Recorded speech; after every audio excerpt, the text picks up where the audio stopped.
नमस्कार दोस्तों, कैसे हैं? उम्मीद करता हूँ आप लोग अच्छे होंगे। आज मैं आपके लिए ज्योग्राफी का अगला क्लास लेके आया हूँ, जहाँ पे आपको पढ़ना है मानव विकास। जो छात्र इस वीडियो को देख रहे हैं उनको मैं बता दूँ, ये भी बहुत ही महत्वपूर्ण टॉपिक है मानव विकास। और जो छात्र पहली बार इस वीडियो को देख रहे हैं उनको मैं बता दूँ, 2020 में जो एग्जाम होने वाला है 12th का, उसके लिए मैं ये क्लास लेके आ रहा हूँ। और ये क्लास उन सभी के लिए इम्पोर्टेंट है जो आगे चल के बीपीएससी, यूपीएससी, पीसीएस या फिर जनरल कंपटीशन में जाना चाहते हैं, वो या फिर जो साइंस स्ट्रीम पढ़े हैं और कॉमर्स स्ट्रीम पढ़े हैं, जिनको आर्ट के बारे में ज़्यादा नॉलेज नहीं है, वो ये वीडियो देखेंगे, पूरा देखेंगे, ताकि उन्हें अपने ज्ञान को बढ़ा सके। क्योंकि वो तो साइंस पढ़े हैं, वो तो आर्ट से अनभिज्ञ रह गए। तो मैं यहाँ पे आपको ओरिजिनल लुसेंट पढ़ा रहा हूँ और यहाँ पे लुसेंट से संबंधित सारी जानकारी मैं आपको उपलब्ध करा रहा हूँ। और लॉकडाउन के कारण जो छात्र क्लास नहीं कर पाए हैं उनके लिए मैं ये वीडियो ला रहा हूँ। और एक बुक में आपका 12 चैप्टर या 13 चैप्टर होता है, तो उम्मीद करता हूँ 12 से 13 दिन या 15 दिन में मैं एक बुक को ख़त्म कर दूंगा और एग्जाम आते आते आपके जितने भी बुक है सारे मैं यहाँ से ख़त्म करा दूंगा। और मैं बताना चाहूँगा, आप अधिक से अधिक रिवीजन करेंगे और जो प्रश्न उत्तर मैं ऑब्जेक्टिव आपको करा देता हूँ उसको आप लिख लेंगे या फिर अच्छी तरह से याद कर लेंगे, ताकि आप अपने अच्छे से अच्छे स्कोर को प्राप्त कर सके। ठीक है, तो चलिए शुरू करते हैं आज का टॉपिक। मैं जो जरूरी का है उसको हाईलाइट कर दिया हूँ। आज टॉपिक है आपका मानव विकास। मानव मानव से ही आपको पता चलता है, इसमें मानव के बारे में पढ़ना है और विकास यानी उसके विकास के बारे में इसे पढ़ना है। यानी मानव का विकास कैसे संभव हो सकता है, इसके लिए क्या क्या किया जा सकता है, ऐसे कौन सी परिस्थिति होगी जिससे मानव का विकास अच्छा पूर्वक हो पाएगा, यही सब आपको इसमें पढ़ना है। ठीक है, या फिर मानव का विकास क्या वजह है जिसकी वजह से अच्छी तरह से नहीं हो रहा है, ये इसमें आपको पढ़ना है। तो आज हम आपको दिखाएंगे, इसमें पूरी तरह से बताएंगे मानव का विकास कैसे संभव है, क्या करना होगा, किस तरह से करना होगा ताकि मानव का विकास हो। अब मानव विकास में क्या क्या बाधा है उसके बारे में पढ़ेंगे। तो चलिए मैं छोटा सा एक आपको स्टोरी के तौर पे बता देता हूँ ताकि आपको पूरी तरह से समझ में आ जाए। मान लीजिए कि एक परिवार है और एक परिवार में एक लड़का है और एक लड़की है।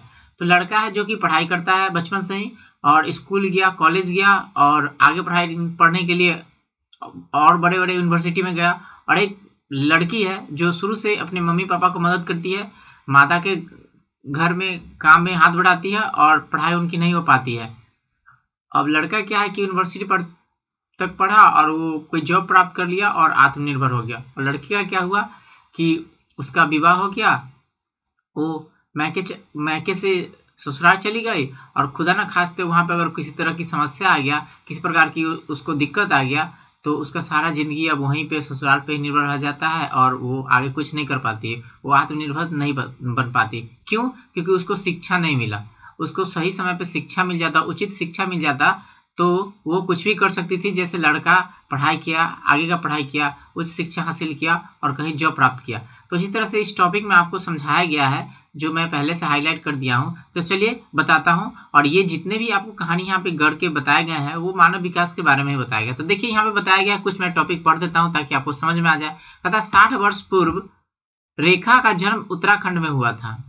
रेखा का जन्म उत्तराखंड में हुआ था, एक छोटे से किसान परिवार में हुआ था। जब उसके भाई स्कूल जाते थे, वह घर के कामकाज में हाथ बटाते थे। देख लीजिए, लड़का स्कूल जा रहा है उसका भाई, और वो अपने माँ के काम में हाथ बटा रही है।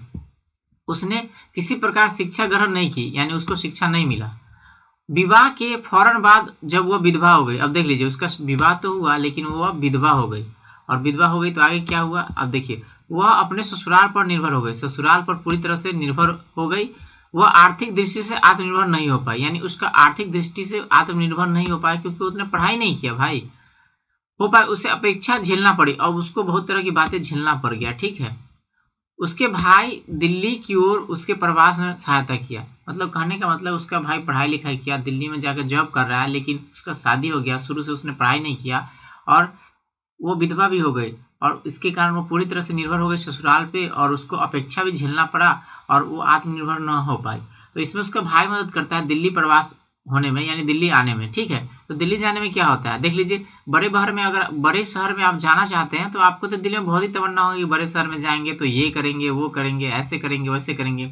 लेकिन जब शहर की जो सच्चाई है वो जब आप जान जाएंगे तो जितना भी आपकी तमन्ना है अंदर में शहर में जाने की, वो सब चकनाचूर हो जाएगी, जो आगे आपको बताया गया है। देख लीजिए, उसके भी दिल में तमन्ना था, रेखा के दिल में। अब देख लीजिए यहाँ पे क्या बता रहा है, उसने पहली बार बस और रेलगाड़ी की यात्रा की। बात सही है, जो गांव में लोग रहते हैं जिनको कहीं जाने की जरूरत ही नहीं पड़ती या फिर उनको वैसा माहौल ही नहीं मिलता। आज भी लोग ऐसे हैं गांव में जो बस की यात्रा अभी तक नहीं किए हैं और वो चल बसने को तैयार है, मतलब उस कगार पे आ गए हैं, न रेल की यात्रा की है, क्योंकि भाई उनकी उतनी आमदनी नहीं है, उनको उतना काम नहीं होता है सब। और इस सब का वजह क्या है कि उनके पास शिक्षा की कमी है, ठीक है। तो उसने पहली बार बस और रेलगाड़ी की यात्रा की और दिल्ली जैसे महानगर में पहुंची, ठीक है। और हर किसी का तो तमन्ना होता है कि दिल्ली जाए, हम घूमें, ये करे वो करे, ठीक है। आगे है कुछ दिन बाद उसी नगर ने जिसे अपनी इमारतों, देख लीजिए अब बड़े बड़े शहरों में इमारतें तो होते हैं ना, बड़े बड़े सड़क, वहां पे एकदम बेहतरीन सड़क होता है, उन्नत अवसर, वहां पे आपको अवसरों भी बहुत मिलेगा काम का, वहां पे सुविधा भी आपको पूरी तरह का मिलेगा, सुख साधन भी आपको वहां पे उपलब्ध होता है और आकर्षित करने वाले आपको सारे मॉल वहां पे मौजूद होते हैं। लेकिन उसके बाद भी रेखा का मोह भंग हो गया, उसका जो मोह था ना वो समाप्त हो गया। क्यों समाप्त हो गया, देखिए आगे क्या बता रहा है। नगर को अच्छी प्रकार देखने एवं समझने के बाद, जब आप भी जाइएगा नगर में, अच्छी तरह से उसको देख लीजिएगा, समझ लीजिएगा, उसके बाद आपके मन में क्या आएगा वो देख लीजिए। बात वह विरोधाभास का समझने लगी, यार अब उसके अंदर ना विरोधाभास आने लगा शहर के प्रति, ठीक है। अब क्यों आ गया, देख लिए, झुग्गी और गंदी बस्तियों के गुच्छे, देख लीजिए वहां पे छोटे छोटे गुच्छे रहते हैं गंदी बस्ती के। अब ट्रैफिक जाम, सबसे बड़ा ट्रैफिक जाम, भीड़, इतना भीड़ होगा कि आप उब जाइएगा, आपको सांस लेने के लिए शुद्ध हवा नहीं मिलेगा। अपराध, वहां पे अपराध भी बढ़ जाते हैं। निर्धनता, निर्धनता, गरीबी भी उतना ही रहती है। ट्रैफिक लाइट, आपको जगह जगह ट्रैफिक लाइट पे आपके मर्जी के बिना आपको रुकना ही है, रेड लाइट पे, ठीक है, रुकना ही पड़ेगा, ठीक है।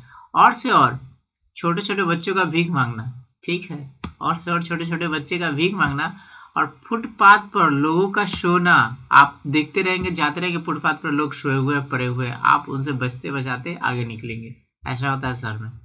अब प्रदूषित जल, जल भी तो वहां पे प्रदूषित है, वायु भी प्रदूषित है, और विकास का दूसरा चेहरा उजागर हुआ, मतलब ये आप मन में सोचेंगे कि हम शहर में रहेंगे तो बहुत ऐसे करेंगे वैसे करेंगे, लेकिन जब उन सब परिस्थितियों को जी लीजिएगा, झेल लीजिएगा, तब आपको सही में समझ में आएगा कि हम शहर में कैसे हैं, हम किस तरह से विकास कर रहे हैं। तो वही रेखा के साथ हुआ, ठीक है। तो चलिए एग्जाम के पॉइंट ऑफ व्यू से ये समझना आपको जरूरी था, क्योंकि इस तरह से आपको प्रश्न भी नीचे मिलेंगे, आपको वहां पे लिखना होगा। आप भी अगर शहर की सपना आपके दिल में सजाए होंगे तो एक बार घूम के वहां से आइएगा तो आपको पता चलेगा, हमने तो अपनी जिंदगी जी ली। चलिए आगे देखते हैं क्या है, देख लीजिए यहाँ पे बताया गया है कि विकास, देखिए आखिर विकास कब होता है लोगों का, विकास स्वतंत्रता, देख लीजिए, यानी विकास तभी होगा जब आप स्वतंत्र है, ठीक है। विकास आपका तभी होगा जब आप स्वतंत्र है, ये बात तो सही है। तो यहाँ पे और क्या कहा गया है, देख लीजिए, विकास स्वतंत्रता है, बात सही है। अगर आप स्वतंत्र है तो आप विकास है, जिसका संबंध प्राय आधुनिकीकरण, यानी आधुनिकीकरण मतलब जो अभी वर्तमान में चल रहा है उससे संबंधित हो। अवकाश, आपको काम भी मिले और आराम भी मिले। उसके बाद सुविधा, जो आपके लिए सुविधा उपलब्ध हो, और समृद्धि, आप समृद्ध हो। और वर्तमान संदर्भ में कंप्यूटरीकृत, आपको कंप्यूटर से संबंधित भी ज्ञान हो, कौशल हो, जानकारी हो, ठीक है। और औद्योगिकीकरण, यानी आपका काम आसानी से हो जाए, औद्योगिकीकरण की सुविधा उपलब्ध है, आधुनिकीकरण, औद्योगिकीकरण हो गया हो।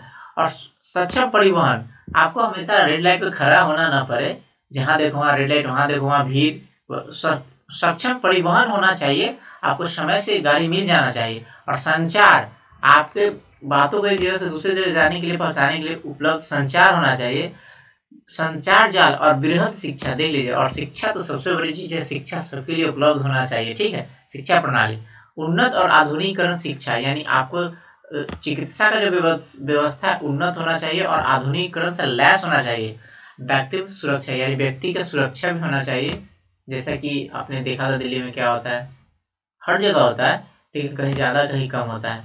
तो ये सब विकास का प्रतीक समझा जाता है, यानी जहाँ पे ये सब कम होते हैं, ये सभी उपलब्ध होते हैं, वहाँ के लोग विकास करते हैं। अगर आप देखना चाहेंगे अपने आसपास पड़ोस में, तो आप देख लीजिए कोई परिवार को उठा के, जिसमें एक परिवार में 10 लोग रहते हो और 10 लोग पढ़े लिखे हो, 10 लोगों के पास नौकरी हो या फिर काम हो, वे अपने काम में लगे रहते हो, वो कभी इधर उधर की बातों में नहीं रहते हो, वो आधुनिक शिक्षा से जानकार हो, उनको संचार की पूरा व्यवस्था उपलब्ध हो, उनको चिकित्सा का पूरा जानकारी उपलब्ध हो, या चिकित्सा के लिए सारा सुविधा उपलब्ध हो, और सबसे बड़ी बात वे पढ़े लिखे हों, तो उनके परिवार में कलह कम होता है, ठीक है। और वो पूरी तरह विकास करते हैं और अपने आने वाले जनरेशन को भी विकास करते हैं। ये आप अपने आसपास पड़ोस में देख सकते हैं, ठीक है। तो ये है कुछ प्रतीक, प्रतीक, विकास का प्रतीक जो एग्जाम के पॉइंट ऑफ व्यू से जरूरी है, आपको नीचे पूछेगा प्रश्न में भी कि विकास के क्या क्या प्रतीक हो सकते हैं। ठीक है, तो ये विकास के कुछ प्रतीक है जो आपको जाना जरूरी था। ठीक है, जो ताकि आप एग्जाम डिस्क्रिप्शन एग्जाम आपका बने तो वहाँ पे आप लिख सके कि विकास के लिए क्या क्या होना चाहिए। ठीक है, ताकि मानव का विकास पूरी तरह से हो सके अच्छी प्रकार। ठीक है, चलिए स्लाइड को थोड़ा सा हम नीचे कर लेते हैं। स्लाइड में कुछ समस्या आ रही है ऐसा लग रहा है, सब प्रतीत हो रहा है। चलिए स्लाइड नीचे हो रहा है आराम से। तो ये सभी जो आपने देखा ये विकास का प्रतीक है। ठीक है, विकास का प्रतीक। चलिए अब नीचे स्लाइड में हमें क्या पढ़ना है, नीचे आ रहा है जहाँ पे हाईलाइट, देखिए हाईलाइट जो किया हुआ है वो पहले मैंने हाईलाइट कर लिया एग्जाम के पॉइंट ऑफ व्यू से, ताकि आपके सामने जल्दी जल्दी मैं इसको प्रस्तुत कर सकूं। अब देखिए विकास की कमी कहाँ नजर आती है, आखिर कहाँ पे विकास नहीं हो पाता है, किन लोगों का विकास नहीं होता है, ये यहाँ पे आपको पढ़ना है। देखिए यह एक सुस्थापित तथ्य है कि अनुसूचित जाति, देख लीजिए जो अनुसूचित जाति के है वो, अनुसूचित जनजाति है वो, और भूमिहीन जिनके पास कृषि करने के लिए खेती नहीं है वो, या मजदूर, और गरीब किसान, और गंदी बस्ती में बड़ी संख्या में रहने वाले लोग इत्यादि, ये सब जो है जो गंदी रहते हैं सर्वाधिक हाशिए पर है। मतलब उनका जिंदगी सबसे ज्यादा तबाह है, उनका जीवन सबसे ज्यादा कष्ट में जी रहे हैं और उनकी पूरी विकास नहीं हो पा रही है। जहाँ पे हम मानव विकास की बात करते हैं उनके पास ऐसा विकास नहीं हो पा रहा है। और वहीं पे देखिए स्त्री जनसंख्या का बड़ा खंड इस सबसे ज्यादा कष्ट भोगी है। अब ये बात तो सही है कि इस सबसे जो सबसे ज्यादा प्रभावित है वो स्त्री है, क्योंकि स्त्री के को अभी अपने गांव में या समाज में ऐसी यह रीत है कि लड़के को पढ़ाओ लड़की को नहीं पढ़ाओ, लड़के को शिक्षा दो लड़की को नहीं दो, वो शादी होके चले जाएगा दूसरा। इस तरह की बहुत सारी धारणाएं हैं जिस वजह से उसको पूरी वो छूट नहीं मिल पाती है जो लड़कों को मिलती है। ऐसा आज भी बना हुआ है और इसीलिए इन सभी समस्याओं से सबसे ज्यादा जो झेल रहा है स्त्री जनसंख्या। ठीक है, तो यहाँ पे ये बताया गया है। ठीक है, तो ये सभी इन सभी को लिए ये चुनौती है अभी तक। ठीक, ये जो अभी मैंने अनुसूचित जाति फला चिला अभी यहाँ पे टॉपिक में बताया वो सब के लिए। ठीक है, चलिए स्लाइड को थोड़ा नीचे देख लेते हैं और नीचे क्या कहा गया देख लीजिए। पर्यावरणीय प्रदूषण। अब आपको मैं बताना चाहूंगा कि मान लीजिए कि आप एक शहर में जा रहे हैं, वहां पे बहुत सारे लोग जा रहे हैं, तो वहां का पर्यावरण प्रदूषण होगा ना जी। तो विकास पर्यावरण प्रदूषित पर्यावरण में विकास कैसे संभव हो सकता है, वहां पे तो कई तरह के रोग आपको लगेंगे, सभी को लगेंगे उस पर्यावरण में जो जिएंगे। तो पर्यावरणीय प्रदूषण इस संबंध में आपको बताना चाहूंगा कि विकास वहां पे संभव नहीं है जहां आपका पर्यावरण प्रदूषित होगा, चाहे वह अज्ञानता से हो, चाहे कुरीतियों से हो, या सामाजिक भेदभाव से हो, या छूत अछूत से हो, या बड़ा छोटा जाति से हो, वो ऐसे समाज विकास नहीं कर पाएंगे। ठीक है, आगे आपका हमारे समाज के अस्तित्व के लिए भी बड़ा खतरा है। अब बड़ा खतरा क्या है आपको मैं यहाँ पे हाईलाइट कर देता हूँ। जैसे देख लीजिए बड़ा खतरा क्या क्या है, देख लीजिए वायु प्रदूषण, मृदा जल और ध्वनि प्रदूषण, हमारे समाज के संसाधनों का त्रासदी। देख लीजिए अब हमारे समाज में जो संसाधन है उसका ज्यादा उपयोग होगा, जैसे पानी कहीं देख लीजिए, ये संसाधन सभी के लिए, लेकिन जहाँ देखो नल खुला रहता है तो इससे तो बर्बादी हो रही है ना, पीने के लिए पानी नहीं मिलेगा, पानी की कमी हो जा रही है और ये तो प्रारंभ हो चुका है। तो ये सब क्या है, हमारे समाज के विकास के लिए खतरा है। ठीक है, इस तरह का। ठीक, तो अब आगे देखते हैं स्लाइड में क्या हमें पढ़ना है। ये तो आपसे मैं गुजारिश करना चाहूंगा, अगर पानी का जो जरूरत है आप जरूरत के अनुसार ही इस्तेमाल करेंगे तभी तो आप कल के लिए बचा पाएंगे, चाहे आप अपने लिए चाहे आने वाले जनरेशन के लिए। तो आप सभी से गुजारिश करूंगा कि कृपया इस बात को ध्यान रखेंगे। ठीक है, देखिए अब यहाँ पे आपको क्या पढ़ना है, मानव विकास क्या है। और ये जो मैंने हाईलाइट किया है इसको मैं पढ़ के तो अभी यहाँ पे बताऊंगा, लेकिन मैं बताना चाहूंगा आप इसका स्क्रीनशॉट ले लीजिए ताकि आप ये जो प्रश्न आपको नीचे मिलेंगे मानव विकास के संदर्भ में, तो यहाँ परिभाषा दिया गया है मानव विकास क्या है। मानव विकास स्वास्थ्य भौतिक पर्यावरण से लेकर आर्थिक सामाजिक और राजनीतिक स्वतंत्रता तक सभी प्रकार के मानव विकल्पों को सम्मिलित करते हुए लोगों के विकल्पों में विस्तार और उनके शिक्षा स्वास्थ्य सेवाओं और सशक्तिकरण के अवसरों में वृद्धि की प्रक्रिया है। यानी ये सभी मानव विकास की परिभाषा है। ठीक है, अगर आप किताब में जो लिखा हुआ है इस तरह से आप अपने आंसर को सजाते हैं तो आपको 5 में 5 नंबर मिलेंगे। ठीक है, तो इसलिए मैं आपको बताना चाहूंगा, इसको आप स्क्रीनशॉट ले लीजिए या इसमें जो लिखा हुआ है आप वही आंसर लिखेंगे मानव विकास क्या है उसमें। ठीक है, और ये दोनों मैं हाईलाइट कर दिया हूँ, आप चाहें तो इसको लिख सकते हैं। तो ये तो प्रश्न उत्तर के लिए मैंने आपको बताया। अब थोड़ा सा स्लाइड को ऊपर कर लेते हैं और इस साइड में क्या लिखा हुआ है उस आपको क्या जरूरत है उसके बारे में आपको बता देता हूँ जो मैंने हाईलाइट किया है। ठीक है, यहाँ पे आपको बताया गया कुछ जरूरी की बातें जो यहाँ पे हाईलाइट में कर दिया। देख लीजिए, कहता है सामर्थ्य में कमी, विस्थापन और दुर्बल होने में सामाजिक संबंधों का कारण। मतलब समाज में आखिर विकास क्यों नहीं होता, तो सामाजिक समाधान में कमी और विस्थापन और दुर्बल होते सामाजिक संबंधों का कारण। मान लीजिए कि ये सब जो बात लिखा है इसको आप कैसे समझ पाएंगे, इसको आप ऐसे समझ लेंगे जैसे कि मान लीजिए कि आपके पास पड़ोस में कोई चोरी करता है और कुछ लोग उसको जानते हैं, लेकिन जो जिसके यहाँ चोरी करता है वो नहीं जानते हैं और वो अगले को नहीं बताते कि ये बंदा है, ऐसे ऐसे किया है। तो क्या होता है, कल की डेट में जब उसी के घर में चोरी होता है तब वो हल्ला करता है और बताता है। अगर पहली बार वो बता दिया होता कि उसके घर में चोरी क्या है, यही चोर है, तो क्या उसका हिम्मत होता दोबारा किसी के घर में चोरी करने का? लेकिन ऐसा नहीं होता है समाज में। तो यहाँ पे ये बताया गया कि सामाजिक सामर्थ्य में कमी, समाज में जो सामर्थ्य है उसमें कमी हो रही है, विस्थापन आ रहा है और दुर्बल होते सामाजिक संबंधों का कारण, यानी संबंध जो है समाज में ना वो कमजोर होते जा रहा है, जिससे क्या हो रहा है कि कलह बढ़ते जा रहे हैं। ठीक है, आगे आपका पर्यावरणीय सामर्थ्य में कभी प्रदूषण का कारण देख लीजिए। अब पर्यावरण जो है उसके जो सामर्थ्य में है कभी प्रदूषण का कारण भी है। ठीक है, दबाव बढ़ जाता है इसलिए प्रदूषण हो जाता है, या फिर मान लीजिए कहीं भूकंप आ गया, कहीं सुनामी आ गया, कहीं बाढ़ आ गया, तो इससे तो पर्यावरण प्रदूषण होता है। या फिर पेड़ों का कहीं इतना ज्यादा कटाई होता है, या फिर कहीं आग लग जाता है, तो पर्यावरण तो प्रदूषित होगा ना। आगे आपका व्यक्तिगत सामर्थ्य में बढ़ कमी, बढ़ती बीमारियों और दुर्घटनाओं का कारण। देखिए व्यक्ति में भी सामर्थ्य में कमी आ रही है, इसका क्या कारण है? बढ़ती हुई बीमारी और दुर्घटना, बढ़ती हुई बीमारी और दुर्घटना। तो व्यक्ति का जो है सामर्थ्य वो कम हो जाता है।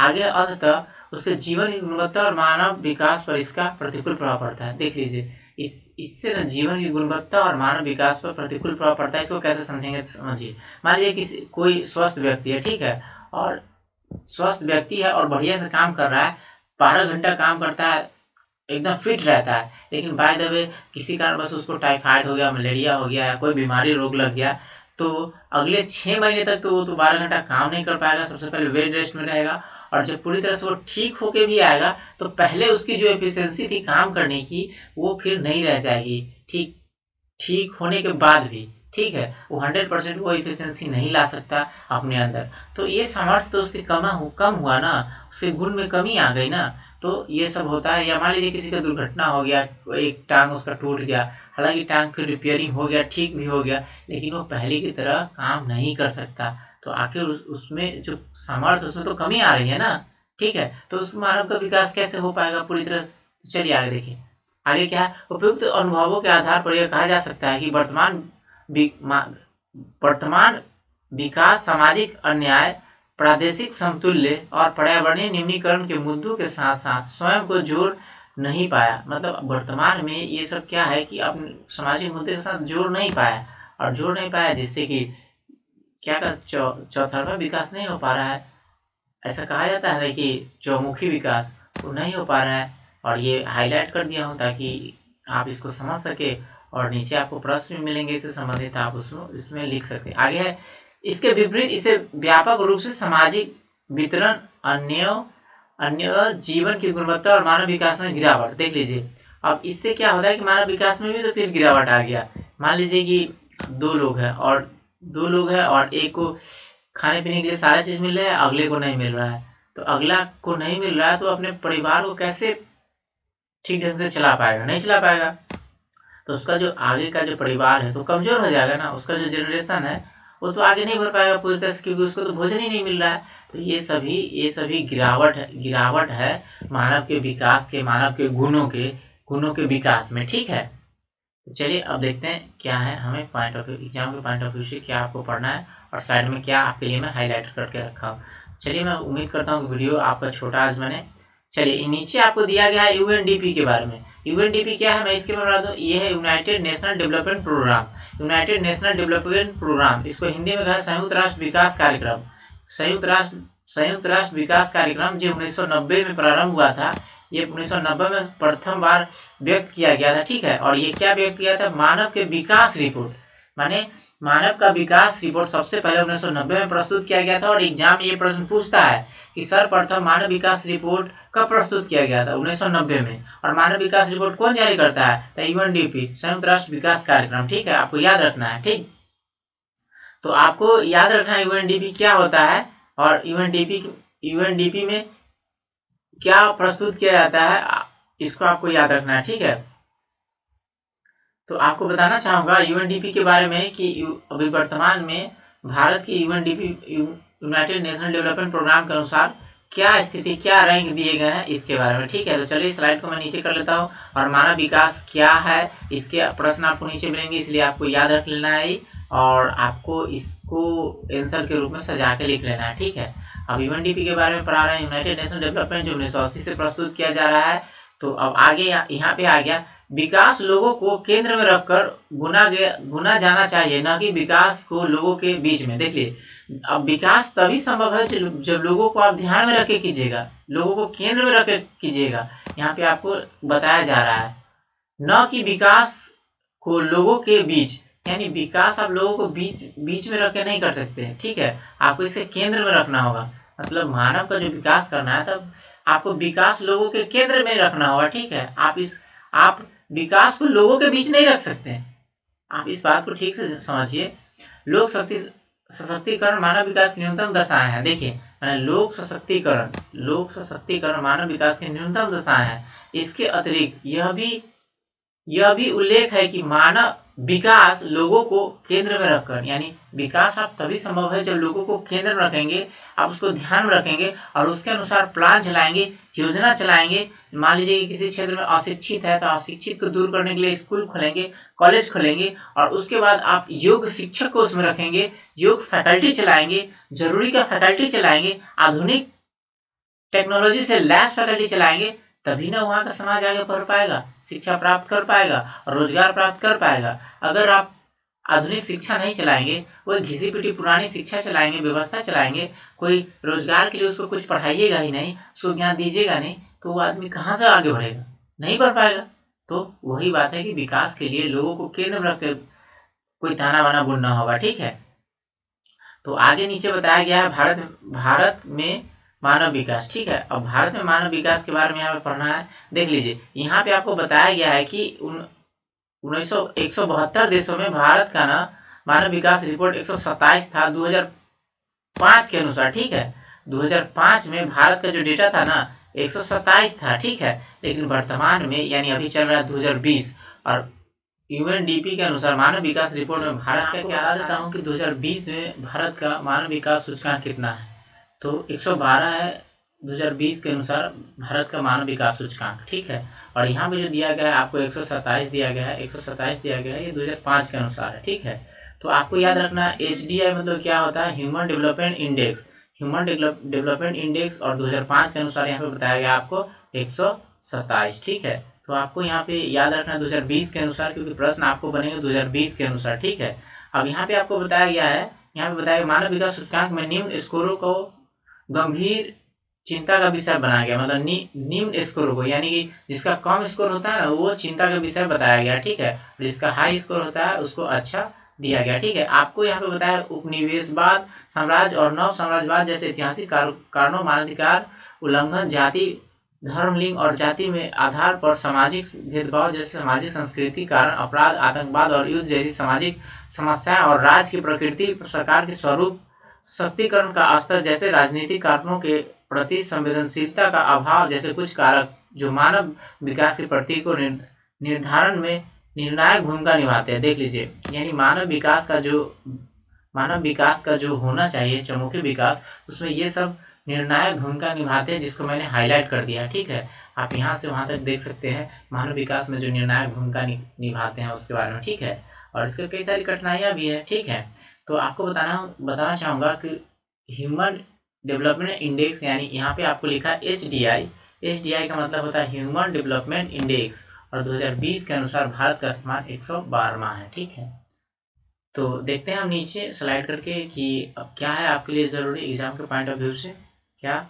तो ये यहाँ पे अभी हमें स्लाइड में कुछ समस्या हमको मिल रही है, लेकिन फिर भी हम आपको कोशिश कर रहे हैं पूरी तरह से बताने का। मैं बताना चाहूंगा कि यूएनडीपी के तर्ज में भारत में योजना आयोग है। ठीक है, जो योजना आयोग है, जो वर्तमान में अब नीति आयोग हो गया है। ठीक है, तो यूएनडीपी के तर्ज पे भारत में योजना आयोग है, जो योजना तैयार करती है मानव विकास के लिए, और ये वर्तमान में ये नीति आयोग बन गया है। ठीक है, और यह मानव विकास रिपोर्ट प्रस्तुत करता है। ठीक है, भारत में मानव विकास रिपोर्ट तैयार करता है। ठीक है, तो यहाँ पे आपको जानना है योजना आयोग, पहले योजना आयोग ये मानव विकास रिपोर्ट तैयार करता था, लेकिन वर्तमान में इसका नाम हो गया नीति आयोग।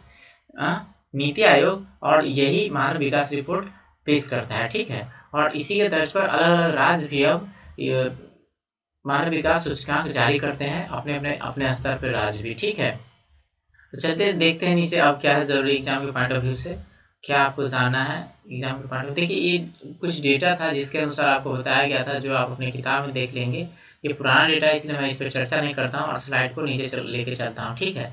अब यहाँ पे हाईलाइट करके बताया गया है कि महाराष्ट्र, पंजाब, हरियाणा, गुजरात, दिल्ली जैसे विकसित राज्य है। मतलब कहने का मतलब भारत में जो विकसित राज्य है उसमें आपको है महाराष्ट्र, पंजाब, हरियाणा, गुजरात और दिल्ली। ये सब कुछ विकसित राज्य है जो भारत में है, ठीक है। जहाँ पे बताया गया है कि प्रति व्यक्ति आय 4000 रुपये थी, ठीक है। ये 1980 के डेटा है जो यहाँ पे आपको बताया गया है। लेकिन कुछ ऐसे भी राज्य हैं जहाँ पे प्रति व्यक्ति आय निम्न है। उसमें आपका सबसे पहले उत्तर प्रदेश है, उसके बाद बिहार है, उसके बाद उड़ीसा है, उसके बाद मध्य प्रदेश है, असम है, जम्मू कश्मीर है, इसी तरह से कई सारे हैं, ठीक है। और इसमें गरीबी राज्य इसको कहते हैं, ठीक है। इसको गरीब राज्य कहते हैं। फिर से सुन लीजिए, गरीब राज्य में कौन है? उत्तर प्रदेश, बिहार, उड़ीसा, मध्य प्रदेश, असम, जम्मू एंड कश्मीर। ये सब गरीब राज्य है, ठीक है। क्योंकि यहाँ पे प्रति व्यक्ति आय लगभग 2000 रुपये प्रति से भी कम है, 2000 रुपये से भी कम है बिहार में, ठीक है, उत्तर प्रदेश में। लेकिन अगर आपको बात किया जाए कि विकसित राज्य कौन है, तो महाराष्ट्र, पंजाब, हरियाणा, गुजरात और दिल्ली, ठीक है। तो आपको याद रखना है कि पूछेगा कि भारत में विकसित राज्य कौन कौन है, तो सबसे पहले आप महाराष्ट्र बताएंगे, और सब उसके बाद पूछेगा भारत में गरीब राज्य कौन है, तो आप तो ऑप्शन आएगा तो उत्तर प्रदेश मानेंगे, ऑप्शन बिहार आएगा तो बिहार मानेंगे। इन दोनों में से कोई एक ही ऑप्शन रहेगा और ऑप्शन के अनुसार मानेगा। अगर उत्तर प्रदेश और बिहार दोनों है तो आप मानिएगा, वहाँ पे ए भी दोनों देगा, ठीक है, तो आप वहाँ पे दोनों मानिएगा, ठीक है। तो ये सब हो गया, तो आपको गरीब और वो हो गया विकसित, ठीक है। अब यहाँ पे आपको बताया गया कि राज्यों को गरीबी के निपूजन आंकड़े दर्शाते हैं, जिसमें उड़ीसा और बिहार सबसे ज्यादा गरीब है, ठीक है। उड़ीसा और बिहार सबसे ज्यादा गरीब है, इनकी 40% से अधिक जनसंख्या गरीबी रेखा से नीचे। देख लीजिए, चाहे बिहार हो चाहे उड़ीसा हो, इसकी जनसंख्या जो 40% है गरीबी रेखा से नीचे ही रहती है। अगर बात कर लिया जाए सबसे गरीब का, सबसे गरीब बिहार ही है, ठीक है, और बिहार ही है सबसे गरीब है, ठीक है। इसके बाद मध्य प्रदेश, सिक्किम, असम, त्रिपुरा, नागालैंड आती है, जहाँ पे 30% से अधिक जनसंख्या गरीब रेखा से नीचे रहती है, ठीक है। और गरीबी वंचित रहते हैं कि अवस्था से, मतलब गरीबी वंचित रहने की अवस्था है।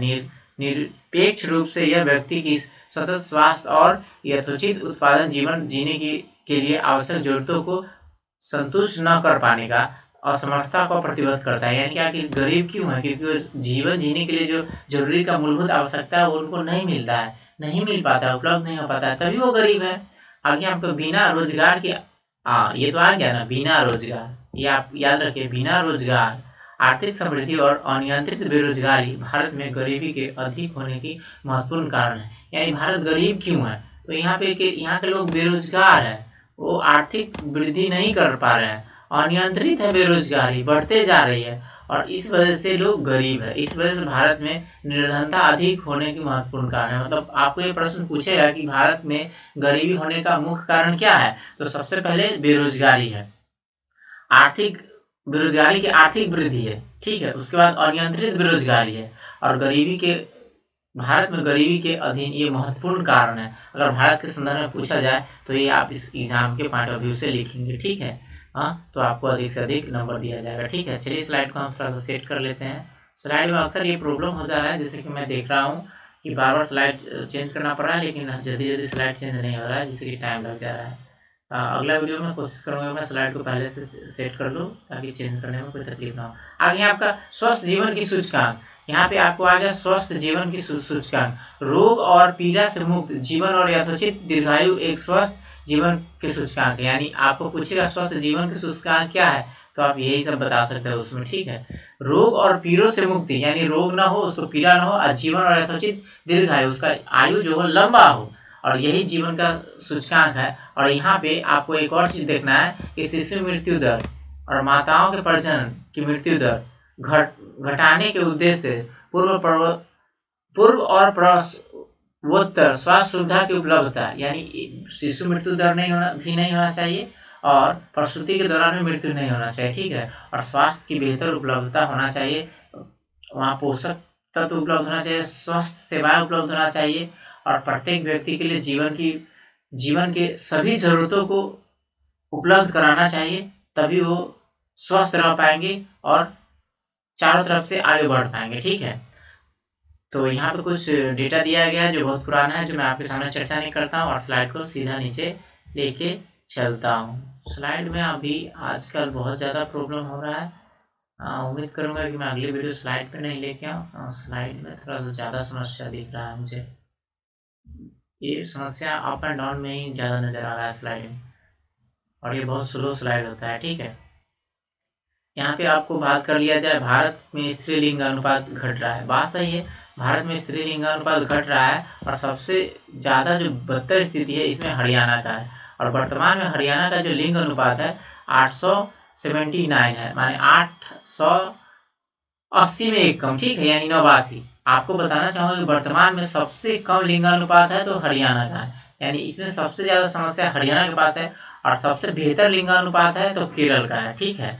तो ये आपको प्रश्न पूछे जाते हैं कि किस राज्य का लिंगानुपात सबसे कम है, अगर पूछा जाएगा तो हरियाणा आएगा 1 नंबर पर, ठीक है। जहाँ पे प्रति 1000 पुरुष पे स्त्रियों की संख्या है 879, ठीक है, 879 जो 2011 के डेटा के अनुसार है, ठीक है।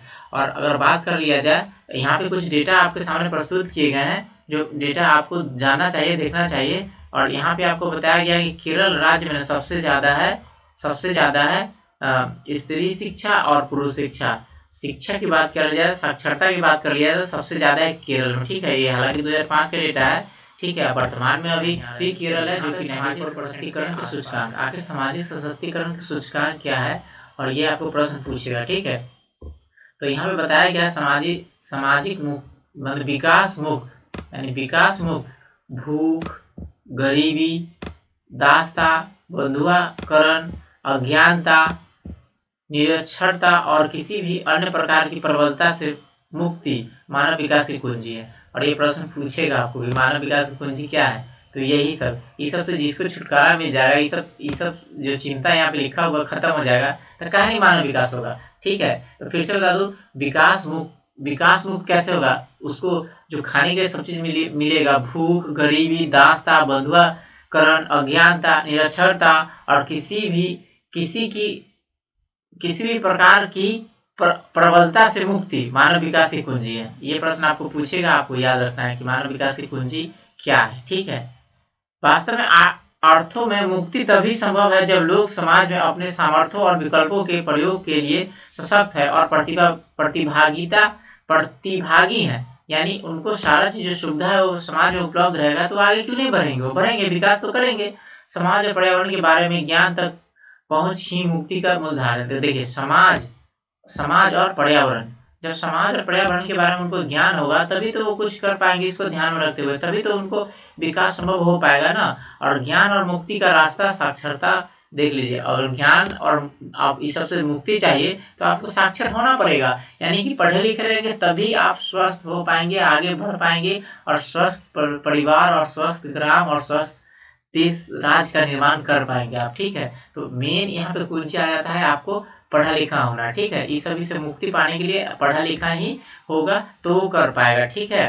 तो इसीलिए यहाँ पे आपको ज्ञान का चर्चा कर दिया गया है और साक्षरता का चर्चा कर दिया गया है। चलिए स्लाइड को आगे लेकर चलते हैं और देखते हैं क्या है ऑब्जर्वरी एग्जाम के पॉइंट ऑफ व्यू से आज जो मेन समस्या आ रही है वो स्लाइड में आ रही है, ठीक है।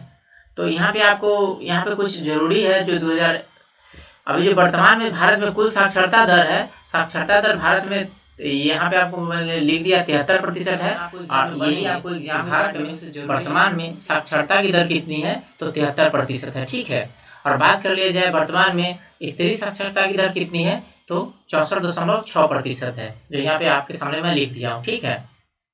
और बात कर लिया जाए बिहार में साक्षरता की दर कितनी है तो 61.8% है, ठीक है। और उसी बात पे अगर हम आपसे प्रश्न कर दिया जाए कि भारत के किस राज्य में साक्षरता दर सबसे अधिक है तो सबसे अधिक साक्षरता दर है केरल में जो 94% है, ठीक है। तो मैं फिर से आपके सामने ये बात रख दूं कि भारत में कुल साक्षरता दर है 73% और स्त्री साक्षरता दर है 64.6% और बात कर लिया जाए बिहार की साक्षरता दर की तो 61.8%, और सबसे ज्यादा जो राज्य साक्षर है वो है आपका केरल, जहाँ पे 94% लोग साक्षर है। ठीक है, तो ये 2011 की जनगणना के अनुसार कुछ डाटा है जो आपको जाना होगा और एग्जाम के पॉइंट ऑफ व्यू से बहुत ही महत्वपूर्ण है, जरूरी है।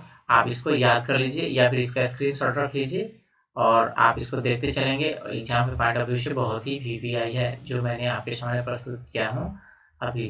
ठीक है, चलिए स्लाइड में फिर समस्या आ रही है, चलिए मैं स्लाइड को नीचे लेके चलता हूँ और स्लाइड में नीचे आपको पढ़ना योजना आयोग के बारे में, जो मैं पहले ही बता दिया। योजना आयोग जो अभी वर्तमान में नीति आयोग हो गया है नरेंद्र मोदी के आने से, और यहाँ पे आपको कुछ बताया गया है बिहार, उत्तर प्रदेश, बिहार, मध्य प्रदेश, उड़ीसा, असम, उत्तर प्रदेश निम्न साक्षर वाले राज्य है, यानी जो सबसे कम पढ़े लिखे राज्य है उसमें आता है आपका बिहार। एक नंबर पे सबसे कम पढ़े लिखे बिहार, मध्य प्रदेश, उड़ीसा, असम के प्रदेश, ये सब ना कम पढ़े लिखे हैं। ठीक है, यहाँ पे लोग सब ज्यादा शिक्षित नहीं है। ठीक है, तो आपको इसको याद रखना है। ये पीछे का डेटा है, फिर भी आपको 2001 के अनुसार यहाँ पे बताया गया, लेकिन फिर भी आपको याद रखना है। ठीक है, शैक्षणिक उपलब्धियों के अतिरिक्त आर्थिक विकास भी मानव विकास सूचकांक में सार्थक है। देख लीजिए, शैक्षणिक उपलब्धता तो हो गया, अब उसके बाद आपको चाहिए आर्थिक विकास।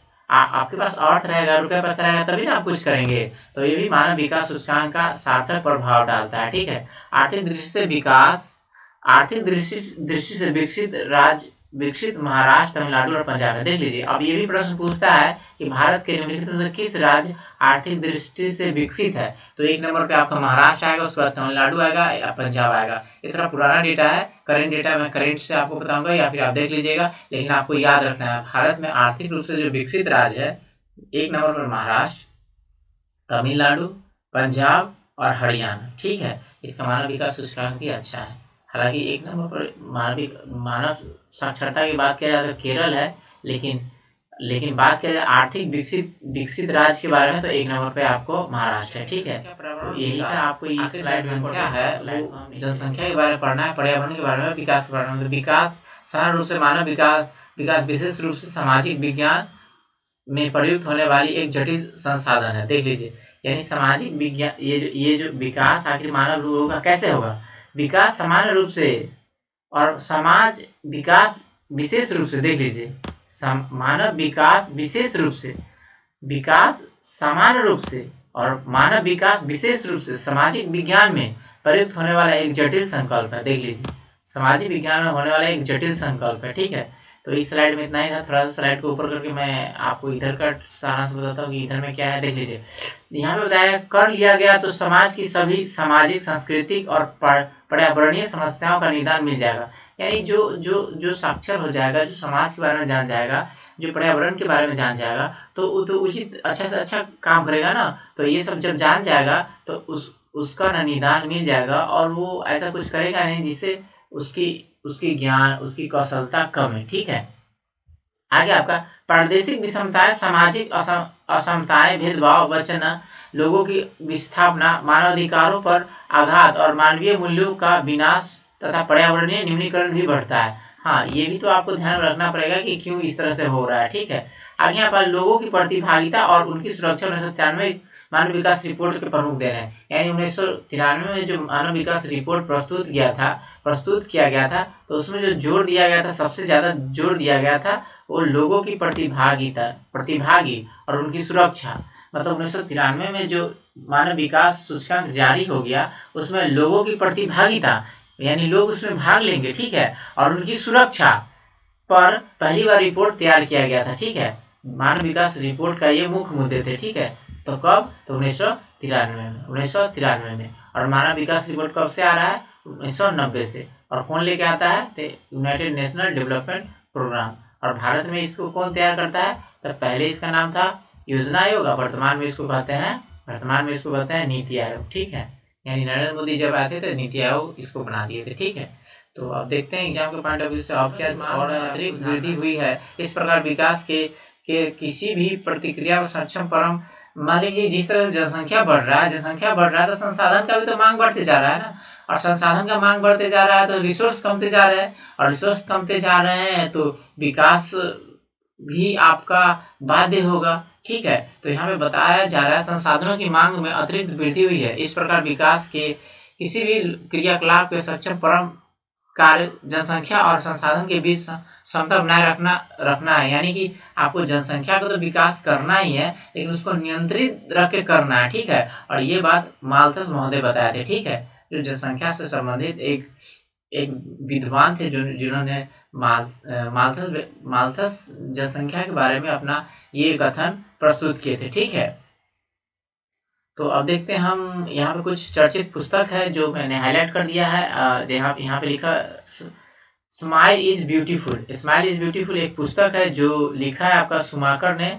आपको एग्जाम के पॉइंट ऑफ व्यू से जरूरी है, जो जनरल कंपटीशन में जानते हैं, जनरल कंपटीशन पढ़ना चाहते हैं उनके लिए स्माइल इज ब्यूटी, लेखक है सुमाकर, ठीक है, सुमाकर की पुस्तक है। उसके बाद आवर कॉमन फ्यूचर, ये सब पुस्तक के पूछे जाते हैं कि लेखक कौन है, तो इसका है ब्रूनलैंड, ठीक है, मैं आपको यहाँ पे लगा दिया हूँ। और आपको यहाँ पे बता दूं एजेंडा 21 जो पर्यावरण से संबंधित है, और ये रियो डी जेनेरो में हुआ था, और 1993 में हुआ था, ठीक है। तो आपको पूछेगा कि एजेंडा 21 का संबंध किससे है, पर्यावरण से है, और कब हुआ था, तो 1993 में हुआ था। कहाँ हुआ था, रियो डी जेनेरो में हुआ था, रियो शहर में हुआ था, ठीक है। तो इस तरह से आपका ये चैप्टर समाप्त होता है, और उसके बाद आपका प्रश्न उत्तर है। तो प्रश्न उत्तर में आपके सामने क्या है, पहला प्रश्न देखते हैं, और हम यहाँ पे उसको टिक कर दिए हैं, और फिर भी मैं इसको आपको के सामने प्रस्तुत करूंगा, समझाने की कोशिश करूंगा।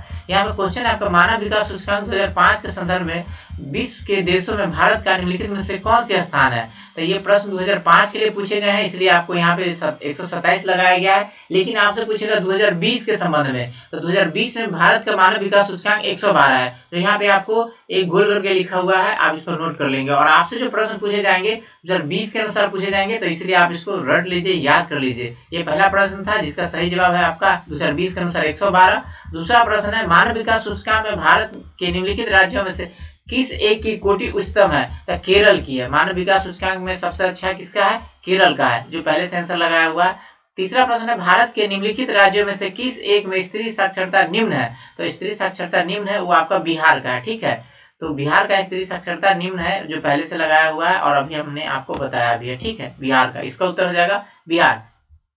4 नंबर प्रश्न है, भारत के निम्नलिखित राज्यों में से किस एक में 0 से 6 आयु वर्ग के बच्चों का लिंगानुपात निम्नतर है। तो सबसे कम जो लिंगानुपात है वो हरियाणा में है। 2011 के डेटा के अनुसार मैंने आपको बता दिया, जो ऊपर स्लाइड में, अगर आप देखना चाहते हैं वीडियो को थोड़ा पीछे करके देख सकते हैं। 5 नंबर प्रश्न है, भारत के निम्नलिखित केंद्र शासित प्रदेशों में से किस एक की साक्षरता दर उच्चतम है। तो लक्षद्वीप का साक्षरता दर उच्चतम है, जो यहाँ पे आपको आंसर लगाया गया है, ठीक है। अब आपके पास आ जाते हैं शॉर्ट क्वेश्चन कुछ, जहाँ पे आपको 30 शब्दों में लिखना होता है, और इस तरह के प्रश्न को आप लिख करके अच्छा से अच्छा नंबर प्राप्त कर सकते हैं। तो पहला प्रश्न है, मानव विकास को परिभाषित कीजिए। तो मैंने ऊपर ही आपको बता दिया कि मानव विकास को परिभाषित करने के लिए क्या आपको करना है, तो ऊपर मैंने हाईलाइट कर दिया था, उसी को आपको यहाँ पे लिख देना है, ठीक है। उसके बाद आपका उत्तरी भारत के अधिकांश राज्यों में मानव विकास के निम्नलिखित स्तरों का क्या कारण है। तो उत्तरी भारत के बारे में पूछ रहा है, तो ये में आपको बिहार आ जाएगा, उत्तर प्रदेश के कुछ हिस्से आ जाएंगे। तो उत्तरी भारत के लिए पूछ रहा है ना, तो यहाँ पे जो भी समस्या आप लिख देंगे, बता देंगे